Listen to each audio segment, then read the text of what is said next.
ದುರದೃಷ್ಟ ಈ ಸರಿಯ CET ಎನ್ನುವಂಥದ್ದು ರಾಜ್ಯವನ್ನು ಅಲ್ಲೋಲ ಕಲ್ಲೋಲ ಮಾಡಿದೆ. ಇಷ್ಟು ವರ್ಷ ಇಲ್ಲದೇ ಇರುವಂಥದ್ದನ್ನು ಈ ಸಾರಿ ಮಾಡಬೇಕಾದ್ರೆ ಯಾವುದೋ ಹೋಮ್ ಗಾರ್ಡ್ಗಳು ಮಾಡಿರೋ ಕೆಲಸ ಅಲ್ಲ ಇದು. ಬ್ರಾಹ್ಮಣ ಸಮಾಜ ಯಾವತ್ತೂ ಯಾರನ್ನು ಪ್ರತಿಭಟಿಸೋದಾಗಲಿ, ರಾಜ್ಯದ ರಸ್ತೆಗಳ ಬೀದಿಗಳದ್ದು ಕಲ್ಲೊಡೆಯೋದಾಗಲಿ, ದಾನ್ಲೆ ಮಾಡೋದಾಗಲಿ ಯಾವುದು ಮಾಡೋದಿಲ್ಲ ಅಂತ ಒಂದು ಗ್ಯಾರಂಟಿನಲ್ಲಿ ಒಂದು ಕೆಲಸ ಕೈ ಹಾಕಿದ್ದಾರೆ. ಹೋಮ್ ಗಾರ್ಡ್ಗಳು ನೀವು ಸಸ್ಪೆಂಡ್ ಮಾಡಿ ಏನೂ ಪ್ರಯೋಜನ ಇಲ್ಲ. ಪಾಪ ಅವ್ರು ಸಸ್ಪೆಂಡಲ್ಲೇ ಇರೋದು. ಇದೇ ಕೆಲಸನ ನೀವು ಇವತ್ತು ಮಾಡಿರೋ ಕೆಲಸನ ಇತರೆ ಧರ್ಮೀಯರಿಗೆ ಮಾಡಿದರೆ ಇವತ್ತು ಇಡೀ ರಾಜ್ಯ ಸರ್ಕಾರ ಅಲ್ಲೋಲ ಕಲ್ಲೋಲ ಆಗ್ತಿತ್ತು. ಇದು ಮುಂದುವರೆದ್ರೆ ರಾಜ್ಯ ಅಲ್ಲೋಲ ಕಲ್ಲೋಲ ಆಗುತ್ತೆ. ಅದರ ಅರ್ಥ ಹಿಂದೂ ಸಮಾಜ ಬ್ರಾಹ್ಮಣ ಸಮಾಜದ ಜೊತೆಯಲ್ಲಿದೆ. ನಾನು ಸುಧಾಕರ್ ಶೆಟ್ಟಿ, JDSನ ರಾಜ್ಯ ಉಪಾಧ್ಯಕ್ಷನಾಗಿದ್ದೇನೆ. ಬಂಧುಗಳೇ, ನಾವು 16ನೇ ತಾರೀಕು ಏನು CET ಎಕ್ಸಾಮಿನ ಬಗ್ಗೆ ಇಡೀ ರಾಜ್ಯದ ವಿದ್ಯಾರ್ಥಿ ವೃಂದ ಹಾಗೆ ತಂದೆ ತಾಯಿಗಳು ಭಾಳ ಕಾತರದನ್ನೇ ನಿರೀಕ್ಷೆ ಮಾಡ್ತಿದ್ರು. ನನ್ನ ಮಗ ಎಕ್ಸಾಮ್ ಬರೆದು CET ಬರೆದು ಇಂಜಿನಿಯರ್ ಆಗ್ತಾನೆ, ಮುಂದಕ್ಕೆ ನಮ್ಮ ಭವಿಷ್ಯಕ್ಕೆ ಒಂದು ಭದ್ರ ಬುನಾದಿ ಆಗ್ತಾನೆ ಅಂತ ಯೋಚನೆ ಮಾಡಿದರು. ದುರದೃಷ್ಟ ಈ ಸರಿಯ CET ಎನ್ನುವಂಥದ್ದು ರಾಜ್ಯವನ್ನು ಅಲ್ಲೋಲ ಕಲ್ಲೋಲ ಮಾಡಿದೆ. ವಿಶೇಷವಾಗಿ ಜನಿವಾರ ಹಾಕಿದ ಬ್ರಾಹ್ಮಣರ ವೋಟುಗಳನ್ನು, ಸ್ಟೂಡೆಂಟ್ಗಳನ್ನು ಅವರ ಜನಿವಾರ ತೆಗೆಸುವ ಒಂದು ಕಾರ್ಯ ರಾಜ್ಯದೆಲ್ಲೆಡೆ ನಡೆದೋಯ್ತು. ನಾನು ರಾಜ್ಯದೆಲ್ಲೆಡೆ ಅಂತ ಹೇಳಲಿಕ್ಕೆ ಕಾರಣ ಇಷ್ಟೇ. ಬೀದರ್ನಲ್ಲಿ ನಡೀತು, ಶಿವಮೊಗ್ಗದಲ್ಲಿ ನಡೀತು, ತೀರ್ಥಹಳ್ಳಿ ನಡೀತು. ಅದರ ಅರ್ಥ ಇಷ್ಟು ವರ್ಷ ಇಲ್ಲದೇ ಇರುವಂಥದ್ದನ್ನು ಈ ಸಾರಿ ಮಾಡಬೇಕಾದ್ರೆ ಯಾವುದೋ ಹೋಮ್ ಗಾರ್ಡ್ಗಳು ಮಾಡಿರೋ ಕೆಲಸ ಅಲ್ಲ ಇದು. ಯಾರೋ ಹೋಮ್ ಗಾರ್ಡ್ಗಳು ಮಾಡಿರೋ ಕೆಲಸ ಅಲ್ಲ.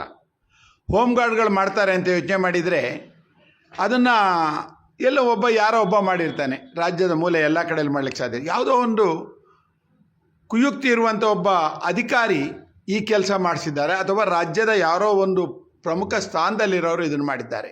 ಯಾಕಂದರೆ ಇರುವ ಹಲವಾರು ವಿಷಯಗಳನ್ನು, ಈಗಾಗಲೇ ಜಾತಿ ಗಣತಿ ವರದಿ ವಿಷಯವಿದೆ, ಮತ್ತು ಹಲವಾರು ರಾಜ್ಯದ ಜಟಿಲ ಸಮಸ್ಯೆಗಳಿದೆ. ಆ ಸಮಯದಲ್ಲಿ ಕೆಲವು ವಿಷಯಗಳನ್ನ ಡೈವರ್ಟ್ ಮಾಡುವಂಥದ್ದು ಕುತಂತ್ರಿ ರಾಜಕಾರಣದಲ್ಲಿ ಇದು ಒಂದು.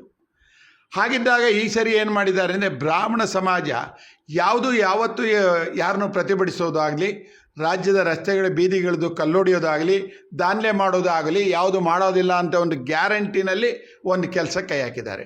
ಎಂಥ ದುರ್ಬುದ್ಧಿ ಇರ್ಬೋದು. ಯಾಕಂದರೆ ಆ ಒಂದು ಜನಿವಾರದ ಬಗ್ಗೆ ಮಹತ್ವನ ಗೊತ್ತಿಲ್ಲದೇ ಮಾಡಿದ್ದಾರೆ. ಜನಿವಾರ ಹಾಕ್ಕೊಳ್ಬೇಕಾದ್ರೇ ಗಾಯತ್ರಿ ಮಂತ್ರ ಪಠಿಸಿದವನು ಮಾತ್ರ ಜನಿವಾರ ಹಾಕ್ತಾನೆ. ಅದನ್ನು ಹಾಕುವಾಗ ಗಾಯತ್ರಿ ಮಂತ್ರ ಪಠಿಸ್ಕೊಂಡೇ ಮಾಡಬೇಕಾಗತ್ತೆ. ಎಲ್ಲರೂ ಜನಿವಾರ ಹಾಕ್ಲಿಕ್ಕಾಗಲ್ಲ. ಜನಿವಾರ ಹಾಕುವಾಗ ಆ ಒಟುವಿಗೆ 10 ವರ್ಷದಿಂದ 12 ವರ್ಷ ಇರುವ ಹಾಕ್ತಾರೆ. ಯಾಕಂದರೆ ಆ ಸಮಯ ಅವನಿಗೆ ಪ್ರಜ್ಞಾವಂತನಾಗಲಿಕ್ಕೆ ತನ್ನ ಸಮಾಜ ತಿಳ್ಕೊಳ್ಳೋದು, ಧರ್ಮ ಸಂಸ್ಕೃತಿ ತಿಳ್ಕೊಳ್ಳುವಂಥದ್ದು. ದುರಾದೃಷ್ಟ ನೋಡಿ. ಅದನ್ನು ಆ ಸಮಾಜದ ಯಾರು ಪ್ರತಿಭಟಿಸದೇ ಇರುವಂಥ ಸಮಾಜ ಅನ್ನೋ ಒಂದು ದುರ್ಬುದ್ಧಿಯಿಂದ ಮಾಡಿದ್ದಾರೆ. ನಾನಾದರೂ ಹೇಳ್ತೇನೆ, ಮೊನ್ನೆ ನಡೆದ ಘಟನೆಯಲ್ಲಿ ಯಾರೋ ಇಬ್ಬರು, ಇವತ್ತು ಓದ್ತಾ ಇದ್ದೆ, ಟಿ ವಿನಲ್ಲಿ ಓದ್ತಾ ಇದ್ದೆ, ನ್ಯೂಸಲ್ಲಿ ಓದ್ತಾ ಇದ್ದೆ, ನಾನು ನೋಡ್ತಾ ಇದ್ದೆ. ಆ ಸಮಯದಲ್ಲಿ ಯಾರೋ ಹೋಮ್ ಗಾರ್ಡ್ಗಳನ್ನ ಸಸ್ಪೆಂಡ್ ಮಾಡ್ತೀರಂತೆ. ಪಾಪ ಅವನಿಗೇನು ಸಮಾಚಾರ ಸರ್? ಹೋಮ್ ಗಾರ್ಡ್ಗಳಿಗೆ ಏನು ಗೊತ್ತಿದೆ? ಆತ ಏನಾದರೂ ಇಷ್ಟು ದಿವಸ ಆ ಹೋಮ್ ಗಾರ್ಡಿಗೆ ಜನಿವಾರ ಎಲ್ಲಿದೆ ಅನ್ನೋದನ್ನು ಹುಡುಕುವಂಥದ್ದು ಏನಾದ್ರು ತಲೆಗೆ ಬಂದಿತ್ತ? ಇದು ಯಾರೋ ವ್ಯವಸ್ಥಿತವಾದ ಈ ಒಂದು ಇದನ್ನು ಮಾಡಿದ್ದಾರೆ. ಯಾಕಂದರೆ ಈಗಾಗಲೇ ಹೇಳಿದ್ದೇನೆ ನಾನು, ಹೋಮ್ ಗಾರ್ಡ್ಗಳು ನೀವು ಸಸ್ಪೆಂಡ್ ಮಾಡಿ ಏನೂ ಪ್ರಯೋಜನ ಇಲ್ಲ. ಪಾಪ ಅವ್ರು ಸಸ್ಪೆಂಡಲ್ಲೇ ಇರೋದು. ಅವರು ಔಟ್ಸೋರ್ಸ್ ಅವರು ಯಾರು, ಅವರೇನು ನೀವು ಸರ್ಕಾರ ಇದರಲ್ಲಿ ಇಲ್ಲ. ನೀವು ಕರೆದಿದ್ದೀರಿ, ಬಂದಿದ್ದಾರೆ, ಮಾಡಿದ್ದಾರೆ, ನಾಳೆ ಬೆಳಗ್ಗೆ ಬರಲ್ಲ ಅವರು. ಆದರೆ ಸಸ್ಪೆಂಡ್ ಮಾಡಬೇಕಾಗಿದ್ದಲ್ಲ, ಕೆಲಸದಿಂದ ವಜಾ ಮಾಡಬೇಕಾಗಿರೋದು ಯಾರೋ ಇವತ್ತು ಕರ್ನಾಟಕ ಪ್ರಾಧಿಕಾರ ಇದೆಯಲ್ಲ, ಶಿಕ್ಷಕರ ಪ್ರಾಧಿಕಾರ, ಅದನ್ನು ಅದರಲ್ಲಿರುವಂಥ MD ಅವ್ರನ್ನ ಸಸ್ಪೆಂಡ್ ಮಾಡಬೇಕು. ನೀವು ಸಸ್ಪೆಂಡ್ ಮಾಡಬೇಕು. ಇವತ್ತು ನಾನು ನೋಡಿದೆ, ದಿನೇಶ್ ಗುಂಡೂರಾವ್ ಅವರು ಹೇಳಿದರು, ಇಲ್ಲ ನಾನು ಅವ್ರ ಮೇಲೆ ಕ್ರಮ ಕೈಗೊಳ್ತೀನಿ ಅಂತೇಳಿ. ಹಾಗೆ ಶಿಕ್ಷಣ ಸಚಿವರು ಮಧು ಬಂಗಾರಪ್ಪನವರು ಹೇಳಿದರು. ಹೀಗೆ ಮರ್ತು ಹೋಗ್ಬಿಡುತ್ತೆ. ಮತ್ತೊಂದು ಸರಿನೂ ಇದೇ ದಬ್ಬಾಳೆ ನಡೆದು ಬಿಡುತ್ತೆ. ಆದರೆ ಮಕ್ಕಳ ಪರಿಸ್ಥಿತಿ ಏನು ಅನ್ನೋದನ್ನು ನಾವು ಯೋಚನೆ ಮಾಡಬೇಕಾಗ. ದೇವಋಣ, ಪಿತೃಋಣ, ಋಷಿಋಣಗಳ ಸಂಕೇತವಿದೆ. ಅದನ್ನು ಆ ಸಂಕೇತ ಹೇಗೆ ಅಂದರೆ ಅದಕ್ಕೆ ಆದ ಮಹತ್ವ ಇದೆ. ಯಾರಾದರೂ ಯಾವುದೇ ಒಂದು ಬ್ರಾಹ್ಮಣ ಸಮಾಜದಲ್ಲಿ ಒಂದು ಒಟುವಿಗೆ ಆಗಲಿ ಜನಿವಾರಕ್ಕೆ ಕೈ ಹಾಕ್ಲಿಕ್ಕಾದರೆ ಅದು ದೈವತ್ವ ಕೈ ಹಾಕಿದಾಗ ಆಗುತ್ತೆ. ಅದನ್ನು ಇವತ್ತು ಸರ್ಕಾರ ಕಣ್ಮುಚ್ಚಿ ಏನೋ ಒಂದು ತೇಪೆ ಹಾಕೋ ಕೆಲಸ ಮಾಡ್ತಿದ್ದೀರಿ. ಅದಕ್ಕೆ ಮಾಡಬೇಡಿ. ಯಾಕಂದರೆ ಈಗಾಗಲೇ ಈಗ ಮೊನ್ನೆ ನಡೆದ ಒಂದು ಜಾತಿ ಗಣತಿನಲ್ಲಿ ಈಗಾಗಲೇ ಬ್ರಾಹ್ಮಣ ಸಮಾಜನ ನೀವು 42 ಲಕ್ಷದಿಂದ 13ರಿಂದ 14 ಲಕ್ಷಕ್ಕೆ ತಂದಿಟ್ಟಾಗಿದೆ. ಅಲ್ಲಿ 42ರಿಂದ 13-14 ಲಕ್ಷಕ್ಕೆ ತಂದಿಟ್ಟಿದ್ದೀರಿ. ಅದರ ಅರ್ಥ ಅದೇ ನೀವೇ ಪ್ರತಿಭಟಿಸಲಿಕ್ಕೆ ಆಗಲ್ಲ ಅಂತ ತೋರಿಸ್ಕೊಳ್ಳಿಕ್ಕೆ ಹೇಳಿದಾಗಿದೆ. ಅದೇ ನೀವು ಸರ್ಕಾರ ಏನು ಹೇಳುತ್ತೆ, ಚುನಾವಣೆಗಳು ಬಂದಾಗ 6% ರಾಜ್ಯದಲ್ಲಿ ಬ್ರಾಹ್ಮಣ ಸಮಾಜ ಇದೆ ಅಂತ ಹೇಳುತ್ತೆ. 6% ಅಂದರೆ 7 ಕೋಟಿ, 6% ಅಂದರೆ 42 ಲಕ್ಷ. Simple logic. ಈ ಥರದ ಕುಯುಕ್ತಿ ಬುದ್ಧಿಗಳಿಂದ ಒಂದು ಸಮಾಜ ನಾವೆಲ್ಲ ನಂಬಿದ್ದೀವಿ. ನಾನು ಸುಧಾಕರ್ ಶೆಟ್ಟಿ ಅಂತ ಹೇಳಿದ್ರೆ ನಾನು ಅವತ್ತಿಂದನೂ ಧರ್ಮ ಸಂಸ್ಕಾರ ಇದನ್ನು ಏನಾದರೂ ನಾವು ಬಂದಿದ್ದರೆ ಮಠಮಾನ್ಯಗಳಿಂದ ಬಂತು, ವೇದ ಪುರಾಣಗಳಿಂದ ಬಂತು ಅಂತ ನಂಬಿದವ್ರು ನಾವು. ಹಾಗೆ ಇವತ್ತು ಪ್ರಜ್ಞಾವಂತರು ಯಾವುದನ್ನು ಓದದೆ ಏನೋ ಮಾತಾಡ್ದಿದ್ದವರು ಭಾಳ ಜನ ಮಾತಾಡ್ತಾರೆ. ಅದಕ್ಕೆ ನನ್ನ ಏನೇ ಟೀಕೆಗಳಿಲ್ಲ.